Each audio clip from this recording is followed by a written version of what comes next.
After one long year of planning and waiting, the Korean War Memorial now stands tall in Lawton's Elmer Thomas Park. Today, Korean War veterans, families of fallen Korean War vets, and Fort Sill soldiers were joined by members of the city's Korean community and by former soldiers who traveled all the way from Korea to see this memorial's unveiling. What's often called the Forgotten War is forgotten no more. 7 News reporter Jonathan Roselle was there for the unveiling. Tonight he joins us live from the memorial. So Jonathan, how was that ceremony? Dave, all I can say is humbling. 33,000 Americans died in the Korean War, 19 of which are from Lawton, whose names are etched on the memorial behind me.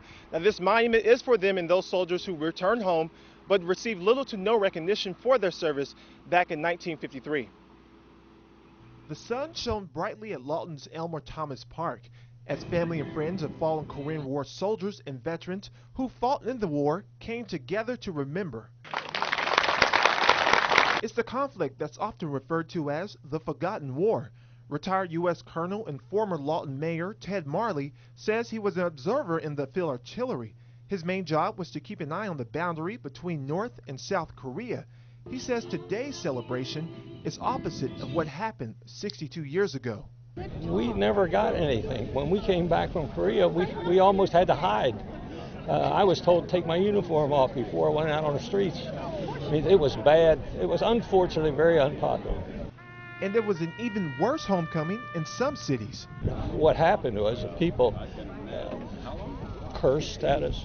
They spit at some. It's a time members of Lawton's Korean War Veterans Association, Chapter 319, remember all too well. That was the driving force behind getting this monument a belated thank you and a job well done. Quite a few of them over these years, I would say 3 generations, carried that bitterness within their heart because when they came home, it was not what they expected. But that's changed with the years. A big reason is the overwhelming support of the Korean community in Lawton. So when they saw the response of the Korean community showing the appreciation, I know 2 of them that came up to me and they said, "Bud, I got a different feeling now," because that bitterness was melted away. But support wasn't limited to Lawton. It stretched thousands of miles away directly to South Korea itself. The Reverend Ki Yang-jan of the Korean First Presbyterian Church in Lawton asked the Korean Veterans Association there for help, and they didn't hesitate. Not only did they donate $7,000, some even traveled to the U.S. for today's dedication. Because around 50,000 United States Army and Navy and or Marine soldiers sacrificed and died for Korean War. So we really appreciate, and then we need payback for them. Now Korea's national flag joins the American and Oklahoma state flags flying high over the monument to honor and remember the heroes like Captain Cole Prescott. His children, now adults, show the place where he was stationed. He was an intelligence officer during the Battle of Daejeon. His family says his position was overrun by the North, but he gave his life so his fellow soldiers could get to safety. They're thrilled there's now a monument to his and others' sacrifices. I think it is just wonderful. It just does something to my heart. I think it's long overdue, and I'm so appreciative of it.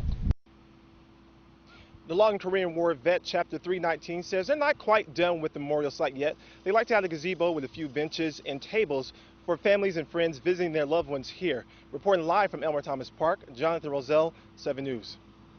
Thanks, Jonathan. Fort Sill's commanding officer, Major General Mark McDonald, also attended today's unveiling.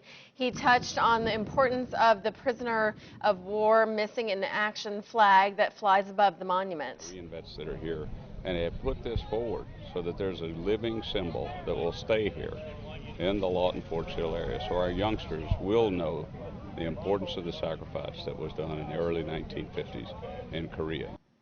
He says those soldiers helped pave the way for South Korea's strong economy and technological expertise today.